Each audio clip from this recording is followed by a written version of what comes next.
وذكر فإن الذكرى تنفع المؤمنين.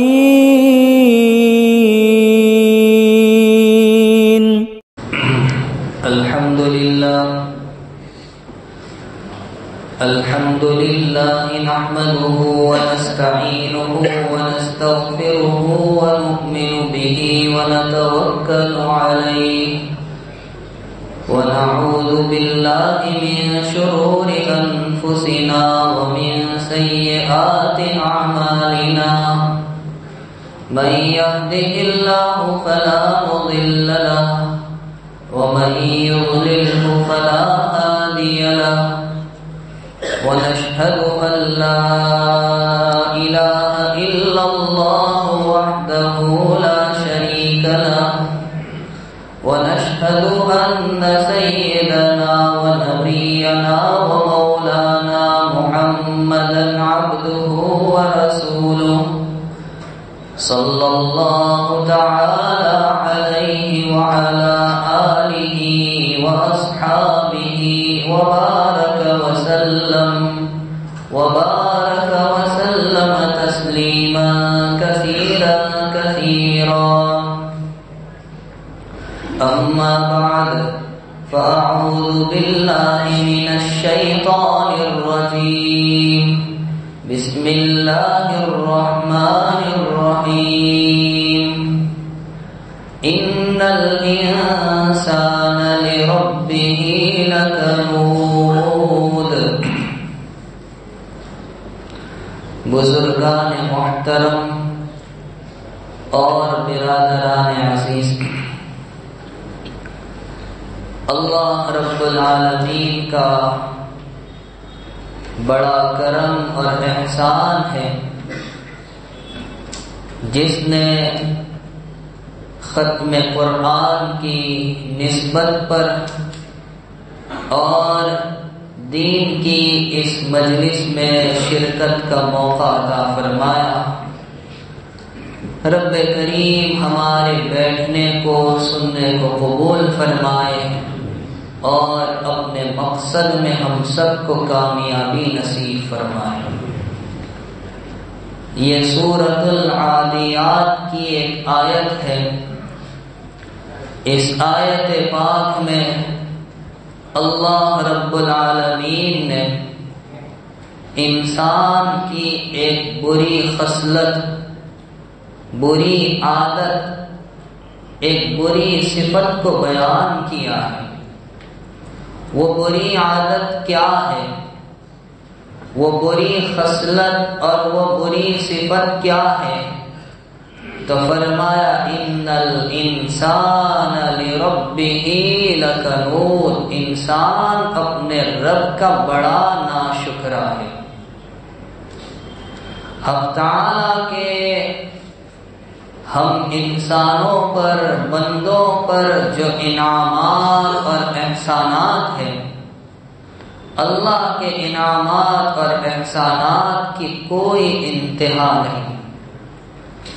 نہ ہم اسے گن سکتے ہیں، نہ شمار کر سکتے ہیں، نہ اندازہ لگا سکتے ہیں. اس ذات پاک وحدہ لا شریک لہ کا یہ کرم ہے کہ اس نے ہمیں انسان بنایا. اشرف المخلوقات ہونے کا اعزاز بخشا. وہ چاہتا تو درندہ پرندہ بنا سکتا تھا، لیکن اس نے ہمیں اشرف المخلوقات بنایا اور ہمارے اس جسم میں نہایت قیمتی اعضاء امانت کے طور پر رکھ دیے. دیکھنے کے لیے اس نے ہمیں آنکھیں عطا کی کہ 500 سال کی اخلاص سے لبریز عبادت صرف اس ایک نعمت کی ادائیگی میں ختم ہو جائے گی کہ جب اندھیرے سے اجالے میں اور اجالے سے اندھیرے میں یہ آنکھیں آتی ہیں تو جو پھیلتی اور سکڑتی ہیں اس پھیلنے اور سکڑنے کے درمیان وہ 9 مائل کا فاصلہ طے کر لیتی ہے۔ سننے کے لیے اس نے ہمیں کان دیے جس میں تقریباً 1000 ملین اعصابی خانے بنے ہوئے ہیں۔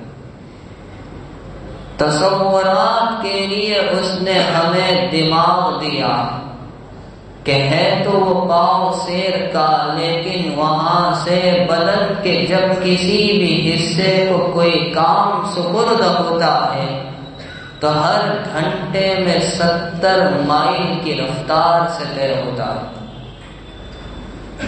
چکھنے کے لیے اس نے ہمیں زبان دی تو اس زبان میں صرف ایک ذائقے کو نہیں بلکہ 3000 قسم کے ذائقوں کو چکھنے کی تاخیر ہے۔ اس کے علاوہ اس نے ہمیں دماغ دیا، ہاتھ پیر کی نعمتوں سے نوازا، ہم نے ہزاروں کی تعداد میں چپلیں گھیس ڈالی، لیکن اس ذات پاک نے ہمیں جو پیر کی کھال عطا کی ہے وہ کبھی گھسی نہیں۔ اور ان تمام کے علاوہ اولاد کی نعمت، مال و دولت کی نعمت، صحت کی نعمت، جوانی کی نعمت، اوقات کی نعمت، غرض اللہ کی نعمتیں اس وافر مقدار میں ہے کہ ہم نہ گن سکتے ہیں، نہ شمار کر سکتے ہیں، نہ اندازہ لگا سکتے ہیں، نہ سوچ سکتے ہیں۔ خود اس کا ارشاد عالی ہے وَإِن تَعُدُّوا نِعْمَةَ اللَّهِ لَا تُحْصُوهَا، اگر تم اللہ کی نعمتوں کو گننا چاہو، شمار کرنا چاہو تو گن نہیں سکتے، شمار نہیں کر سکتے۔ بخاری شریف میں کتاب الرقاق کی پہلی روایت ہے، حضرت نبی کریم صلی اللہ تعالی علیہ وسلم نے ارشاد فرمایا نعمتان مغبون فیہما کثیر من الناس، کہ 2 نعمتیں ایسی ہیں جس کی وجہ سے اکثر لوگ گھاٹے میں، خسارے میں، نقصان میں ہیں۔ کیا ہے وہ 2 نعمتیں؟ کون سی ہے وہ 2 نعمتیں؟ الصحت والفراغ، ایک تندرستی کی نعمت اور ایک فرصت یعنی اوقات کی نعمت۔ اور ایک روایت میں نبی علیہ الصلوۃ والسلام نے نعمتوں کو غنیمت جانتے کے متعلق ارشاد فرمایا اغتنم خمسا قبل خمس، 5 چیزوں کو غنیمت جان لو 5 چیزوں سے پہلے، یعنی ان 5 نعمتوں کی قدر کر لو۔ کون سی ہے 5 نعمتیں؟ آقا فرماتے شبابک قبل حرمک، جوانی کو غنیمت جان لو بڑھاپے سے پہلے، وصحتک قبل سقمک، تندرستی کو غنیمت جان لو بیماری سے پہلے، وفراغک قبل شغلک، اپنی فراغت اور فرصت کو غنیمت جان لو مشغولیت سے پہلے، وغناک قبل فقرک، اپنی مالداری کو غنیمت جانو فقیری سے پہلے، وحیاتک قبل موتک، اور اپنی زندگی کو غنیمت جان لو اپنی موت سے پہلے۔ تو اللہ رب العالمین کی نعمتوں کی کوئی انتہا نہیں۔ شیخ الاسلام حضرت مفتی تقی عثمانی صاحب دامت برکاتہم اپنے بیانات اصلاحی خطبات میں لکھتے ہیں کہ ہر نعمت کے 3 حق ہوا کرتے ہیں۔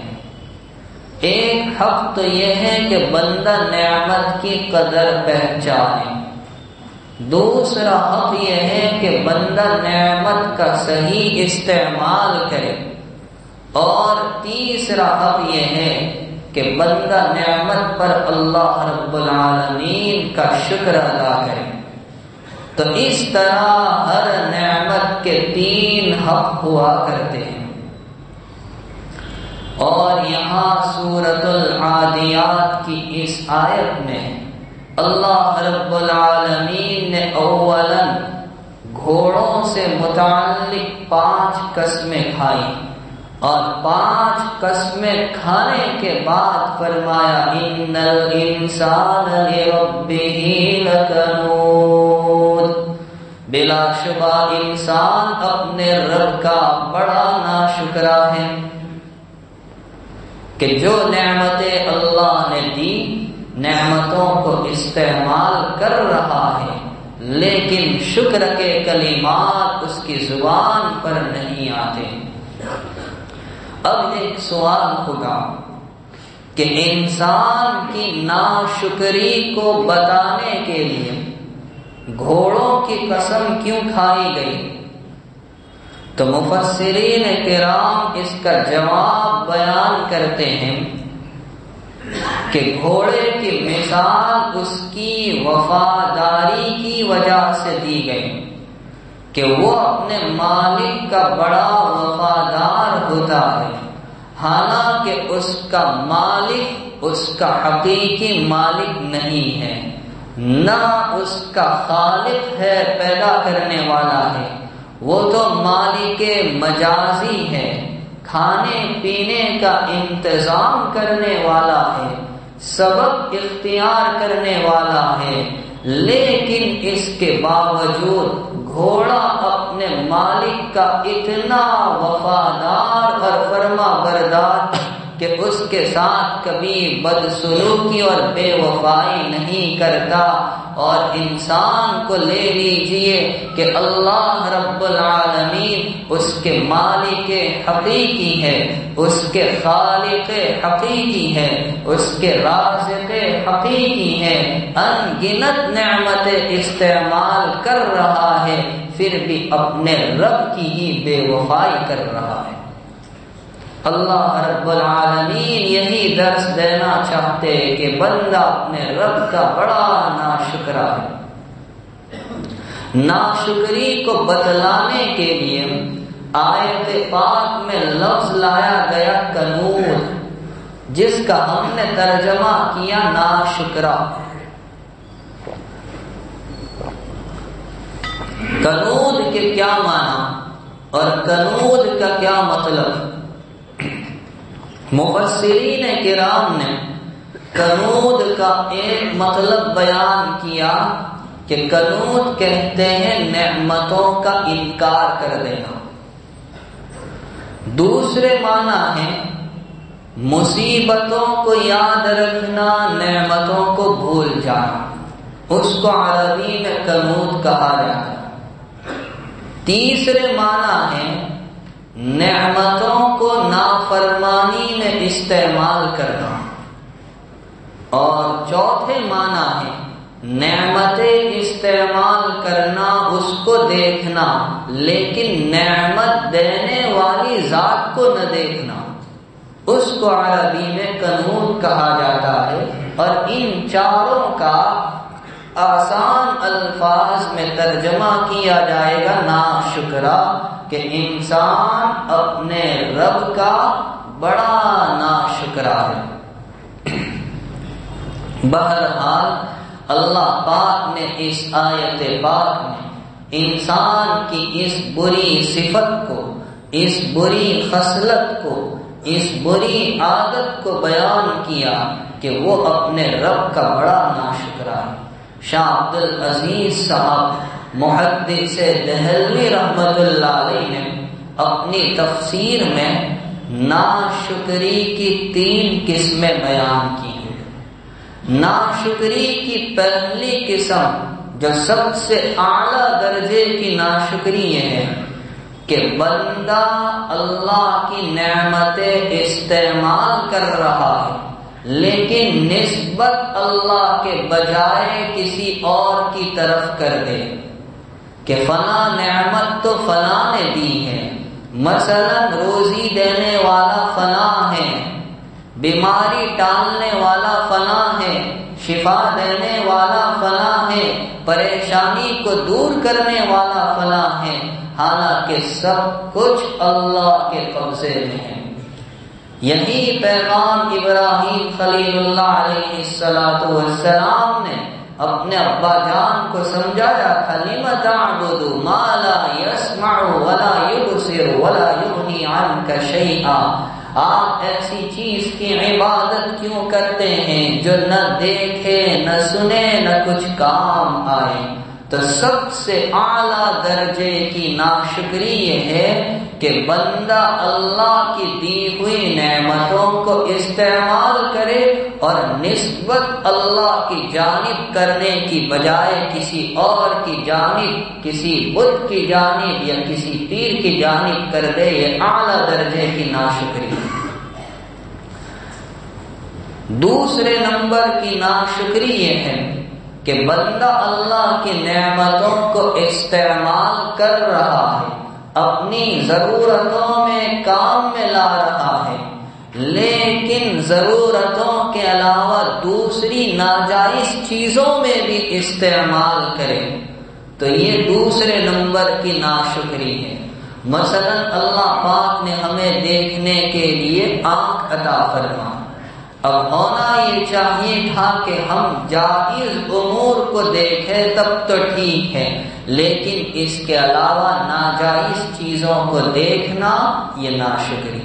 اسی طرح کان سے ناجائز کلام سننا ناشکری، پیر سے ناجائز چیز کی طرف چل کر جانا ناشکری، دل و دماغ میں ناجائز خیالات اور تصورات کو پکانا ناشکری۔ اور ناشکری کی تیسری قسم یہ ہے کہ بندہ نعمتوں میں اتنا مشغول ہو جائے اور گم ہو جائے کہ نعمت دینے والی ذات کو ہی بھلا بیٹھے، تو یہ بھی ناشکری کی ایک قسم ہے۔ نعمتیں استعمال کر رہا ہے، اللہ کا دیا ہوا کھا رہا ہے، پی رہا ہے، مگر اللہ ہی کو فراموش کیے ہوئے ہے، تو یہ بھی ایک طرح کی ناشکری ہے۔ ناشکری انسان کیوں کرتا ہے؟ ناشکری کے اسباب کیا کیا ہیں؟ تو علماء نے ناشکری کا ایک سبب بیان کیا، اپنے سے برتر کو دیکھنا۔ جب انسان دنیاوی امور میں، دنیاوی معاملات میں اپنے سے اونچے کو، اپنے سے آگے کو، اپنے سے برتر کو دیکھے گا تو اس کے مزاج میں ناشکری پیدا ہوگی، جیسا کہ امام ترمذی رحمۃ اللہ علیہ نے ایک مختصر واقعہ بیان کیا ہے کہ حضرت عون بن عبداللہ رحمہ اللہ تعالی بہت بڑے بزرگ اور محدث، وہ کہتے ہیں کہ میں ایک زمانے تک، ایک عرصے تک مالداروں کے محلے میں رہا، لیکن جب تک میں مالداروں کے محلے میں تھا تو جس کو دیکھتا اس کا لباس میرے لباس سے اچھا، جس کو دیکھتا کہ اس کی سواری میری سواری سے اچھی، اس کی جوتیاں میری جوتیوں سے اچھی، تو مجھے دل میں کڑن محسوس ہوتی، تو پھر میں نے مکان تبدیل کر دیا، میں غریبوں کے علاقے میں چلا گیا، نئے روڈ کو چھوڑ کر میں کوساڑ چلا گیا، یہاں کی زبان میں کہی۔ اب وہاں جا کر میں نے دیکھا تو جس کو دیکھا میرا لباس اس کے لباس سے اچھا، میری سواری اس کی سواری سے اچھی، میری جوتیاں اس کی جوتی سے اچھی، تو اب میرے مزاج میں شکر پیدا ہونے لگا۔ تو جب تک بندہ دنیاوی امور میں اپنے سے اعلیٰ کو، اپنے سے آگے والے کو، اپنے سے برتر کو دیکھے گا تو کبھی اس کے مزاج میں شکر پیدا نہیں ہوگا۔ شیخ سعدی رحمت اللہ علیہ کا واقعہ مشہور ہے کہ ایک مرتبہ نماز کے لیے انہیں جانا تھا اور پیروں میں جوتیاں نہیں، تو سوچ رہے کیسے جاؤں، لیکن پھر بھی دل پر پتھر رکھا، نماز کے لیے نکلے۔ جب نماز کے لیے نکلے تو راستے میں ایک بندے کو دیکھا کہ اس کے بیچارے کے پیر ہی نہیں، تو اب زبان پر شکر جاری ہوا، پروردگار میرے پاس تو صرف جوتیاں نہیں اور اس بیچارے کے پاس تو پیر ہی نہیں ہے۔ تو جب بندہ دنیاوی امور میں کمتر کو دیکھے گا تو شکر پیدا ہوگا، برتر کو دیکھے گا تو شکر پیدا نہیں ہوگا۔ ناشکری کا دوسرا سبب ہے دنیا کو مقصد زندگی سمجھ لینا۔ جب بندہ دنیا کو مقصد زندگی سمجھ لیتا ہے، اس کے پیش نظر صرف دنیا ہی دنیا، آخرت کو فراموش کر دیتا ہے، نہ اس کی کوئی فکر، نہ اس کے لیے کوئی توشہ اور ذخیرہ جمع کرنے کا اہتمام، تو پھر اس کے مزاج میں ناشکری پیدا ہوتی ہے۔ حالانکہ دنیا لہو و لعب ہے، کھیل کود ہے، تماشا ہے، اس کی حیثیت رب تبارک و تعالی کے دربار میں مچھر کے پر کے برابر بھی نہیں ہے۔ تو یہ ناشکری کا دوسرا سبب دنیا کو سب کچھ سمجھنا، اسے مقصد زندگی بنا لینا، حالانکہ نبی علیہ السلام نے اس کو مومن کے لیے قید خانہ اور تمام خطاؤں کی جڑ قرار دیا ہے۔ ناشکری کا تیسرا سبب ہے نعمتوں پر اترانا، کہ بندہ نعمتوں پر اترانے لگے، جو نعمتیں ملی ہیں اس کی نسبت اللہ کی جانب نہ کرے بلکہ اپنا ذاتی کمال سمجھے، اور یہ خیال کرے کہ یہ نعمتیں میری محنت سے حاصل ہوئی ہے، میری کمائی سے حاصل ہوئی ہے۔ تو جب بندہ یہ خیال کرنے لگتا ہے، نعمتوں پر اترانے لگتا ہے، تو اس کے مزاج میں ناشکری پیدا ہوتی ہے۔ قارون کون تھا؟ حضرت موسیٰ علیہ السلام کا چچا زاد بھائی ہی تھا ایک روایت کے مطابق، اور اللہ نے جو مال و دولت کی ریل پیل اسے عطا کی تھی کہ اس کے خزانوں کی چابیاں اٹھانے کے لیے مستقل جماعت، لیکن جب وہ اترانے لگا، پیغمبر علیہ السلام سمجھاتے لا تفرح، تو اترا مت، ان اللہ لا يحب الفریحین، اللہ اترانے والوں کو پسند نہیں کرتے۔ لیکن وہ ناشکری پر ڈٹا رہا اور اپنی ضد پر اڑا رہا، نتیجہ کیا نکلا؟ رب کریم نے اسے اس کے خزانوں سمیت زمین میں دھسا دیا۔ تو یہ ناشکری کا تیسرا سبب نعمتوں پر اترانا۔ ناشکری کا چوتھا سبب ہے نفس و شیطان کی پیروی کرنا۔ نفس بہت ہی زیادہ حریص اور لالچی ہے، یہ اس کی صفت ہے، اور شیطان سے بڑا ناشکرا کوئی نہیں۔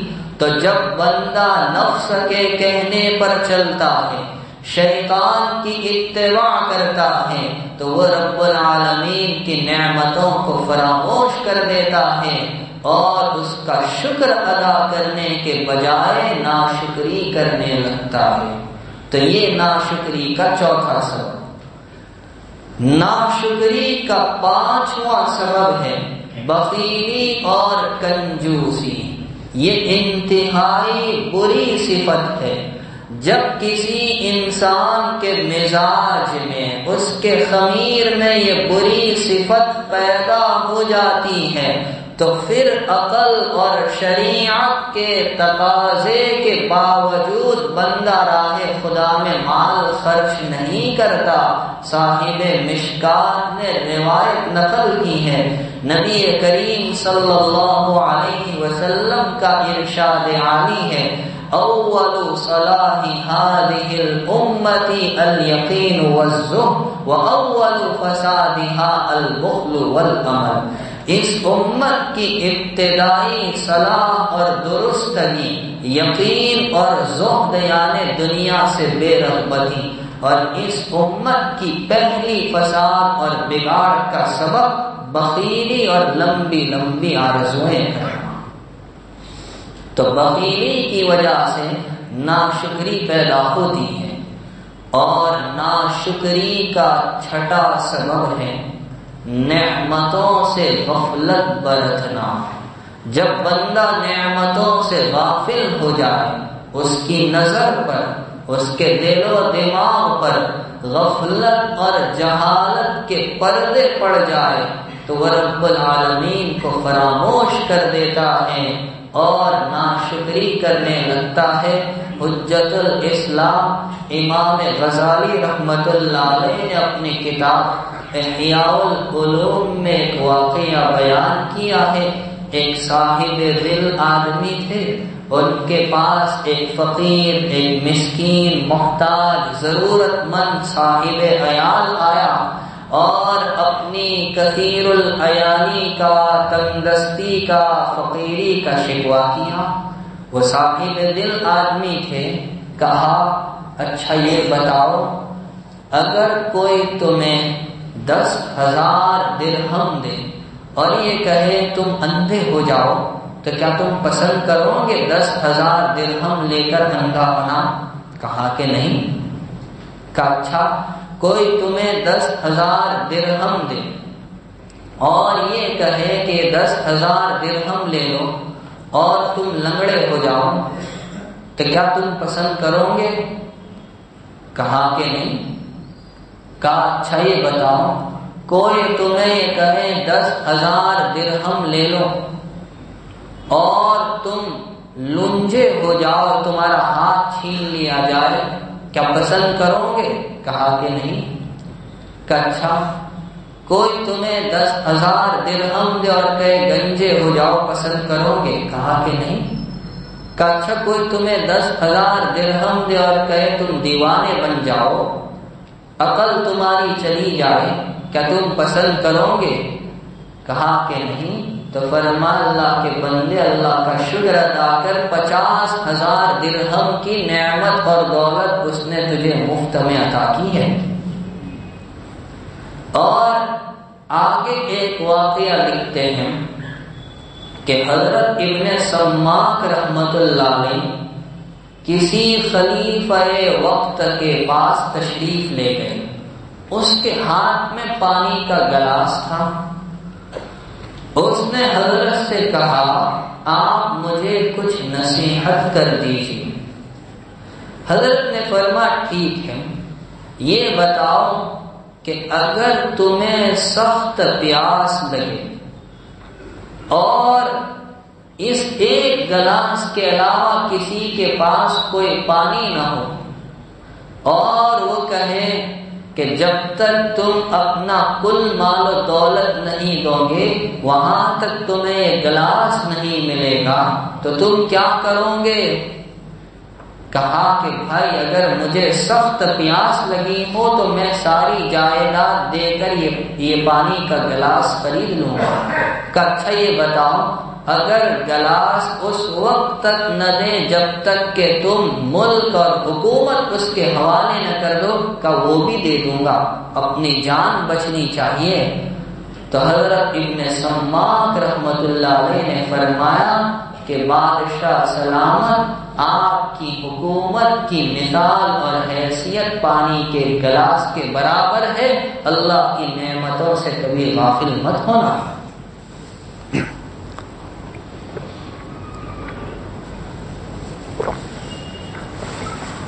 تو انسان ناشکری کیوں کرتا ہے؟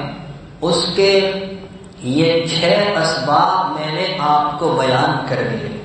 اب سوال یہ ہوتا ہے کہ ناشکری کا انجام کیا ہے؟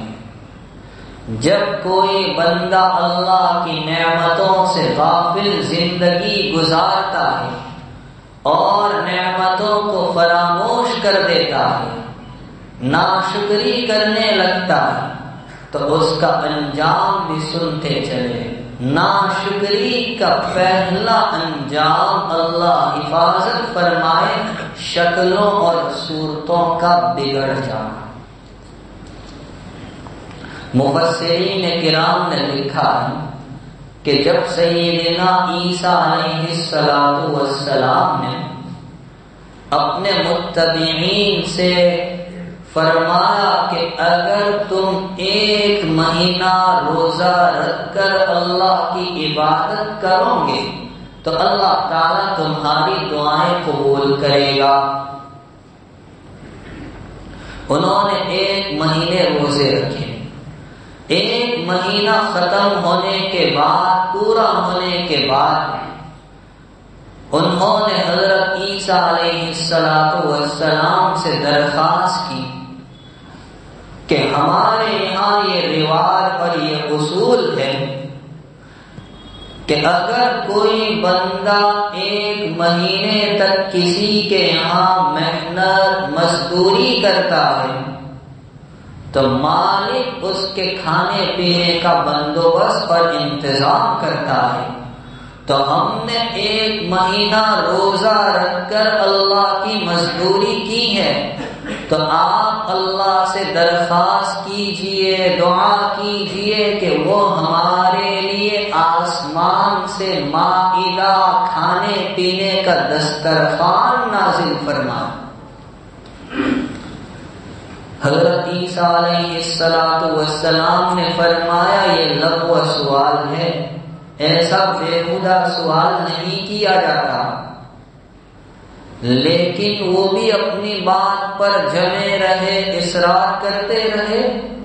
بالآخر سیدنا عیسیٰ علیہ السلام نے درخواست کی اور دعا کی، ربنا انزل علینا مائدۃ من السماء تکون لنا عیدا لأولنا وآخرنا وآیۃ منک وارزقنا وانت خیر الرازقین، کہ پروردگار آسمان سے مائدہ دسترخوان اتار دیجیے۔ اللہ پاک نے آسمان سے کھانے پینے کا تھال اتارنے کا وعدہ کیا، لیکن ساتھ میں فرمایا قال اللہ انی منزلها علیکم فمن یکفر بعد منکم، اگر یہ تھال اترنے کے بعد کوئی ناشکری کرے گا فإنی اعذبہ عذابا، تو میں اس کو ایسا عذاب دوں گا لا اعذبہ احدا من العالمین، کہ عالمین میں سے میں نے کسی کو ایسا عذاب نہیں دیا ہوگا۔ سوچ لینا، بالآخر آسمان سے ان کے لیے تھال اور دسترخوان اترنا شروع ہوا۔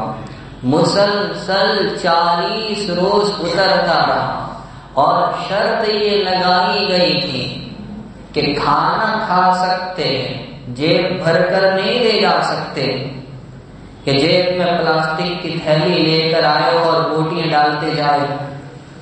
اور 40 دن کے بعد پھر ایک شرط لگائی کہ اب اس میں صرف غربا کا، فقراء کا حق رہے گا، مالداروں کا نہیں رہے گا۔ غرض ایک عرصے تک یہ تھال اور دسترخوان اترتا رہا، لیکن جب انہوں نے نافرمانی کی، ذخیرہ کر کے جمع کرنا شروع کیا، تو پھر رب کریم نے اپنے عذاب شدید میں انہیں گرفتار کر لیا۔ رات کا وقت تھا، سب سو رہے تھے، حق تعالی نے ان تمام نافرمان بندوں کے چہرے کو خنزیر کے اندر بدل دیا. ان کا جسم تو انسان کا اور چہرے خنزیر کے تھے. صبح میں اٹھے سب پریشان اور حیرانی کے عالم میں ادھر ادھر چکر لگا رہے ہیں. حضرت عیسیٰ علیہ السلام کے پاس آتے ہیں, منت و سماجت کرتے ہیں, گڑ گڑاتے ہیں, درخواست کرتے ہیں, لیکن حضرت عیسیٰ علیہ السلام کسی کو پہچان نہیں پا رہے کیونکہ ان کے چہرے خنزیروں میں بدل گئے تھے. ہاں اگر کسی کا نام لیتے تو جب جس کا نام لیا جاتا وہ سر ہلاتا, جس سے پتا چلتا یہ فلاں ہے. فلاں کا نام لیا, وہ سر ہلاتا تو پتا چلتا کہ یہ فلاں ہے. 3 دن تک یہی حالت رہی اور جس قوم کی شکل مسخ کی جاتی ہے رب کریم انہیں زیادہ زندہ نہیں رکھتا. 3 دن کے بعد سب کے سب ہلاک ہو گئے. تو یہ ناشکری کا پہلا انجام اللہ رب العالمین ہم سب کی حفاظت فرمائے کہ اس کی وجہ سے شکلیں صورتیں بگڑ جاتی ہے, بدل دی جاتی ہیں. ناشکری کا دوسرا انجام کہ اللہ رب العالمین قحط میں مبتلا کرتے ہیں. دیکھیے مکہ والوں نے جب ناشکری کی, سرور عالم صلی اللہ علیہ وسلم کے خلاف بغاوت پر اتر آئے. ایک طرف میرے آقا کی تعلیمات تھیں لیکن وہ آقا کے خون کے پیاسے ہوئے, طرح طرح سے ستایا گیا, ایمان والوں کو ستایا جا رہا ہے.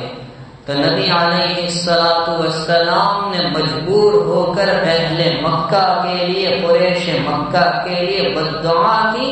اللہ پاک نے ان کو قحط کے عذاب میں گرفتار کیا. سوکھا پڑا, اتنا شدید قحط کہ وہ لوگ مردار کھانے پر اور ہڈیوں کو کھانے پر مجبور ہو گئے. بالآخر ابو سفیان جو اس وقت تک حضرت نہیں بنے تھے نبی علیہ السلام کے پاس آتے ہیں اور درخواست کرتے ہیں, منت و سماجت کرتے ہیں کہ آپ تو حسن سلوک کی صلہ رحمی کی تعلیم دیتے ہیں, آپ دعا کیجئے کہ اللہ تعالیٰ اس کو دور کر دے. پھر نبی علیہ السلام نے دعا کی اور اللہ نے بارش برسائی. تو ناشکری کا یہ دوسرا انجام کہ اللہ رب العالمین قحط میں مبتلا کرتا ہے. ناشکری کا تیسرا انجام کہ اللہ تعالی ناشکری کی وجہ سے پوری پوری قوم کو تباہ کر دیتا ہے. اس کی مثال موجود ہے. یمن کا جو دارالحکومت صنعاء, اس سے 3 مائل کے قریب ایک گاؤں, ایک شہر تھا. قرآن کریم نے اس کا نام بیان کیا ہے معارف. 22ویں پارے میں سورہ سبا میں اس شہر کو بلدۃ طیبہ, پاکیزہ شہر کہا گیا. معارف اس کا نام تھا. یہ شہر 2 پہاڑوں کے بیچ میں آباد تھا. بارش کا موسم ہوتا, موسلا دھار بارش جب پہاڑوں پر برستی اور پانی نیچے اترتا تو عموماً یہ علاقہ سیلاب کی زد میں رہتا. تو اس وقت وہاں جو حکومت تھی, وہاں کے بادشاہوں میں جو لوگ تھے, اس میں ملکہ سبا بلقیس بھی تھی. تو ان لوگوں نے وہاں ایک ڈیم بنا دیا جس کی وجہ سے بارش کے موسم میں برسنے والے پانی کو اندر روک دیا جاتا. اور بڑا منظم مرتب نظام تھا. اس ڈیم کے 3 دروازے تھے. بالترتیب ان دروازوں کو کھولا جاتا جس کی وجہ سے سال بھر ان کو پانی کی دقت نہیں ہوتی تھی. اور نشیبی علاقے میں ایک بڑا تالاب بنایا اور وہاں سے 12 نہریں نکال کر مختلف کھیتوں میں باغات میں پہنچائی گئی. تو جہاں یہ شہر تھا 2 پہاڑوں کے درمیان، تو انہوں نے نہر کے کنارے پر باغات بنا دیے اور بڑے عمدہ اور نفیس باغات، پانی کا انتظام بھی. امام قرطبی رحمت اللہ علیہ نے لکھا ہے اپنی تفسیر میں کہ باغات میں پھلوں کی کثرت اور پیداوار کی فراوانی کا عالم یہ تھا کہ اگر کوئی عورت سر پر ٹوکرا لے کر وہاں سے گزرتی تو بغیر توڑے خود بخود بھر جاتا. اللہ پاک نے ایسی نعمتیں وہاں دی تھیں اور موسم بھی اتنا شاندار اور معتدل تھا کہ وہاں موذی جانور نہیں تھے. مکھی، مچھر، پسو، سانپ اور بچھو وغیرہ اس طرح کے، بلکہ کوئی اجنبی پردیسی وہ اس علاقے میں مہمان بنتا اور اس کے بدن میں کپڑوں میں جوئیں ہوتی، وہ یہاں آ کر وہ ساری چیزیں ختم ہو جاتی.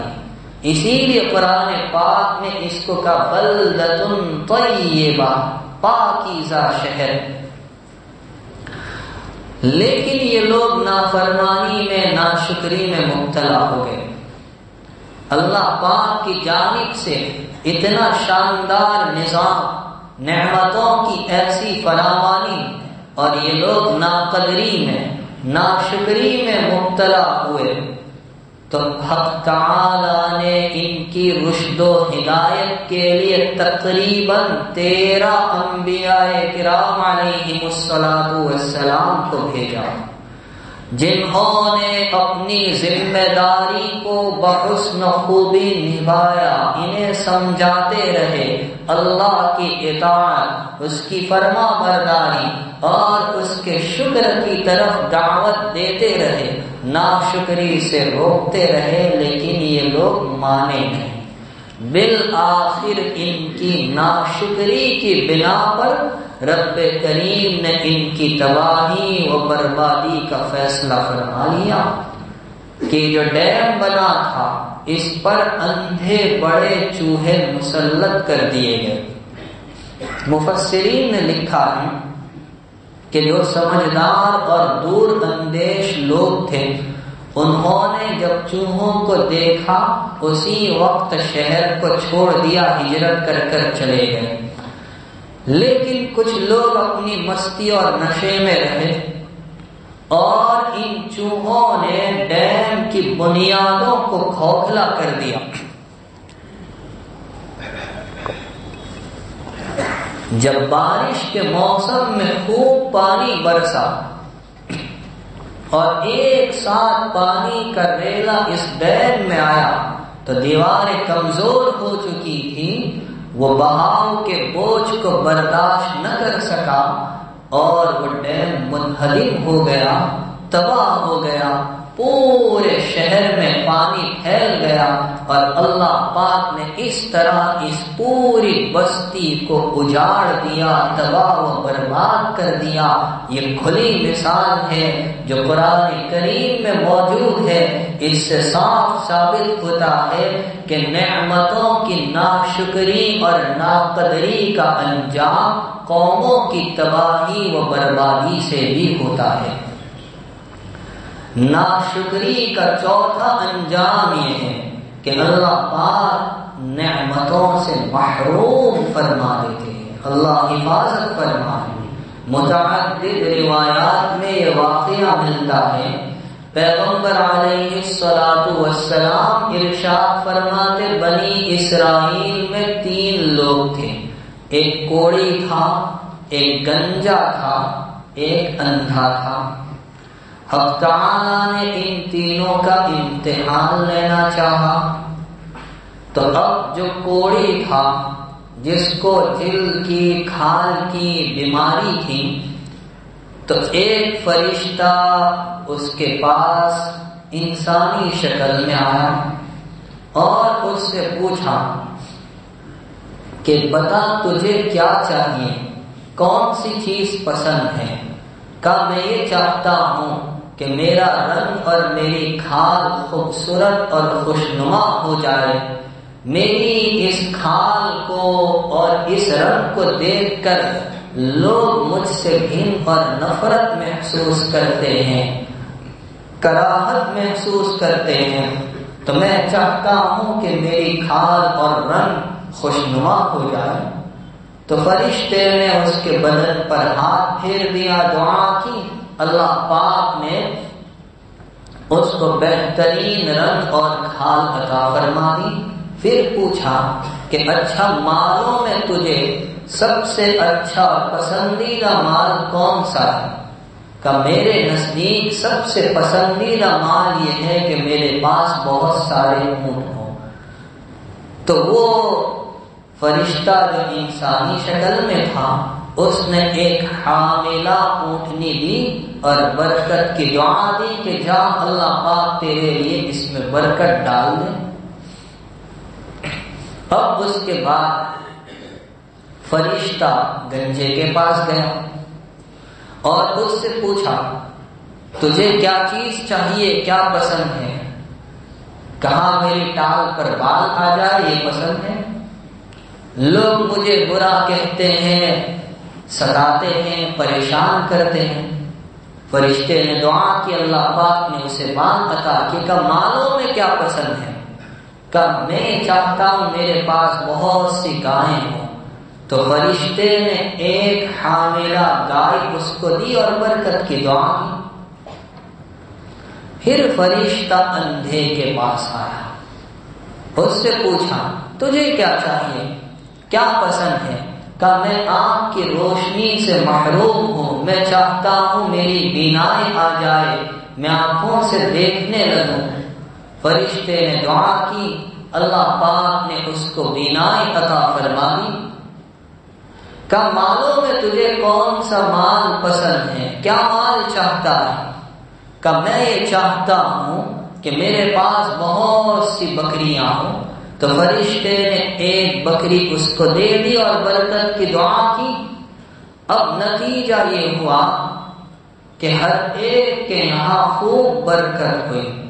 جس کو حاملہ اونٹنی دی گئی تھی اس کے یہاں اونٹوں کی نسل بہت بڑھنا شروع ہوئی، جس کو گائے دی گئی اس کے یہاں گایوں میں بڑھوتری شروع ہوئی، جس کو بکری دی گئی تھی اس کے یہاں بکریوں کی نسل بڑھنے لگی۔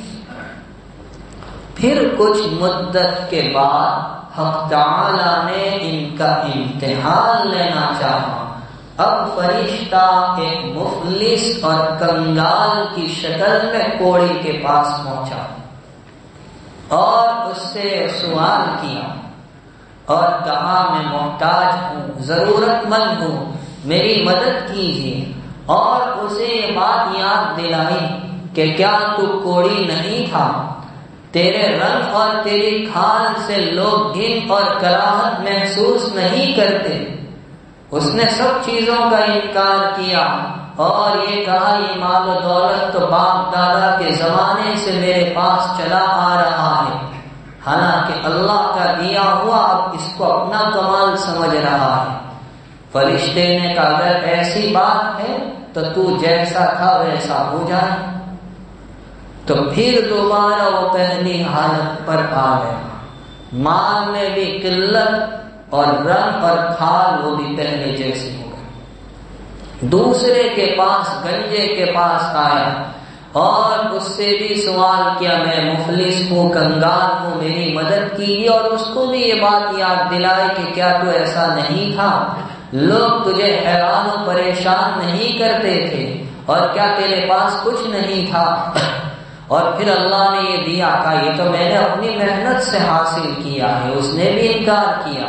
فرشتے نے کہا اگر بات ایسی ہی ہے تو جیسا تھا ویسا ہو جائے۔ لہذا وہ جیسا تھا ویسا کر دیا گیا اور اس کے مال میں پھر دوبارہ قلت۔ اندھے کے پاس آیا اور اس کو بھی یہ بات یاد دلائی. اس نے کہا ہاں میں واقعی اندھا تھا، نابینا تھا، میرے رب نے مجھے روشنائی عطا کی اور میرے رب نے مجھے یہ مال عطا کیا ہے، میرا کوئی کمال نہیں ہے، تمہیں اس میں سے جو چاہے جتنا چاہے لے جاؤ. تو کہا کہ میں فرشتہ ہوں، مجھے ضرورت نہیں ہے ان چیزوں کی. تو اس سے معلوم ہوا کہ جب بندہ نعمتوں کی ناقدری میں، ناشکری میں مبتلا ہوتا ہے تو اللہ پاک اصل مال کو بھی ہلاک کر دیتے ہیں، اور جو برکت اور پیداوار اور بڑھوتری ہوئی اس کو بھی ختم اور تباہ اور برباد کر دیتے ہیں. قرآن کریم کی اس آیت میں یہی پیغام دیا گیا، یہی درس دیا گیا. ان الانسان لربہ لکنود، بلا شبہ انسان اپنے رب کا بڑا ناشکرا ہے. تو ناشکری یہ بہت بڑی بیماری ہے. جب کسی انسان کو ناشکری کی بیماری لگ جاتی ہے، وہ واقعہ مشہور ہے کہ حضرت رابعہ بصریہ رحمہ اللہ تعالی ایک مرتبہ کسی کو دیکھا، سر درد کر رہا تھا، پٹی باندھ دی. پوچھا کیا ہوا؟ کہ سر میں بہت درد ہے. کہا جناب سر میں درد ہوا تو شکوے کی پٹی باندھ لی، جب تک سر اچھا تھا شوگر کی پٹی کبھی باندھی؟ تو ناشکری یہ بڑا خطرناک مرض ہے. جب کسی انسان کو یہ بیماری لگ جاتی ہے تو وہ قرآن و سنت کے پروگرام پر عمل کرنا چھوڑ دیتا ہے. نہ اس کی عملی زندگی میں قرآن ہوتا ہے، نہ اس کی عملی زندگی میں سنت. انسان کی فطرت بھی رب نے عجیب بنائی ہے. وَإِذَا أَنْعَمْنَا عَلَى الْإِنسَانِ أَعْرَضَ وَنَأَىٰ بِجَانِبِهِ، کہ جب اس پر نعمتوں کی فراوانی اور برسات ہوتی ہے تو وہ رب کو بھول جاتا ہے، اعراض کرتا ہے، پہلو تری اختیار کرتا ہے.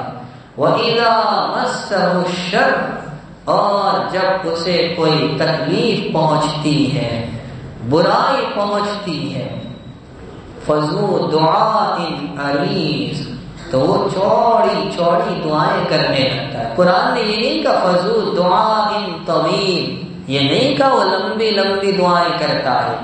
مفسرین نے یہاں یہ بات بیان کی ہے کہ لمبائی زیادہ ہوتی ہے، چوڑائی کم ہوتی ہے، لیکن جب انسان پر پڑتی ہے، حالات آتے ہیں تو اس کی دعائیں بہت چوڑی ہوتی ہیں کہ دعاؤں کی چوڑائی میں اتنی لمبائی ہے تو اس کی لمبائی میں کتنی لمبائی ہوگی وہ آپ اندازہ لگائیے. اور میرے والد مرحوم اس موقع پر وہ قصہ سنایا کرتے تھے کہ ایک نواب صاحب تھے. نواب صاحب کریلا اور نیم چڑھا، انگریزوں کا دور تھا تو ان کے بیل پلا ہوا تھا. رات میں مسجد میں آ گیا، مؤذن صاحب نے کہا نواب صاحب آپ تو آتے نہیں، بیل کو تو باندھ کر رکھو. رات میں کھل گیا، مسجد میں چلا آیا. تو کہا بیل تھا تبھی تو آیا، کبھی ہم کو دیکھا؟ اب انگریزوں کا زمانہ تھا، نواب صاحب کے خلاف وارنٹ جاری ہوا. اب نواب صاحب کی کیفیت بدلی، جب پڑھتی ہے تو خدا یاد آتا ہے. اب نواب صاحب صفحے اول میں نظر آ رہے، پنج وقتہ نماز پابندی سے ہو رہی ہے اور تکبیر اولیٰ کے ساتھ صفحے اول میں ادا ہو رہی ہے. فجر کے بعد بھی بیٹھے ہیں تو اشراق پڑھ کر گھر جاتے ہیں، وہاں تک اوراد و وظائف چلتے ہیں. پھر چاش، مغرب کے بعد اوامین، آخر حصے میں تہجد. یہ ہے انسان کی خصلت، یہ ہے انسان کی عادت، یہ ہے انسان کی فطرت کہ جب نعمتیں برستی ہیں تو خدا کو فراموش کر دیتا ہے اور یزید بن جاتا ہے، اور جب مصیبت آتی ہے تو بایزید بن جاتا ہے. بس فرق صرف اتنا ہی رہتا ہے.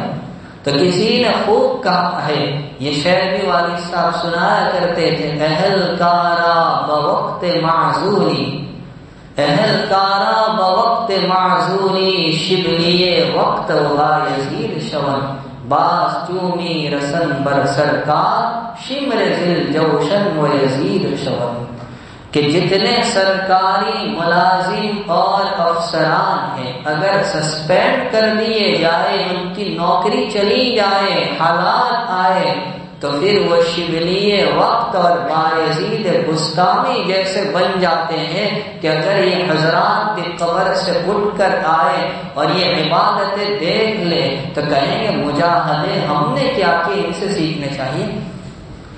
اور جب دوبارہ ان کو ملازمت پر بلایا جاتا ہے، نوکری اور سروس پھر لگ جاتی ہے، تو شمر جس نے سیدنا حسین رضی اللہ عنہ کو قتل کیا اور یزید جیسے ہو جاتے ہیں۔ اللہ پاک ہمیں یہی بتلانا چاہتے ہیں کہ انسان اپنے رب کا بڑا ناشکرا ہے۔ ہمیں چاہیے کہ نعمتوں پر جہاں نظر رہتی ہے نعمت دینے والی ذات پر بھی نظر رہنی چاہیے۔ اس کی ناشکری سے، نافرمانی سے ہمیں بچنے کی پوری کوشش کرنی چاہیے۔ ایسا بندہ اللہ کو پسند نہیں جو نعمتیں استعمال کرے اور نعمت دینے والی ذات کو بھول جائے، یا نعمتوں کو معصیات میں لگا دے، یا نعمتوں کا انکار کر دے۔ اللہ ایسے بندے کو پسند نہیں کرتے۔ غرض اللہ تعالی ناشکری سے ہم سب کو بچا کر اس کا شکر گزار اور فرما بردار بندہ بنا لے۔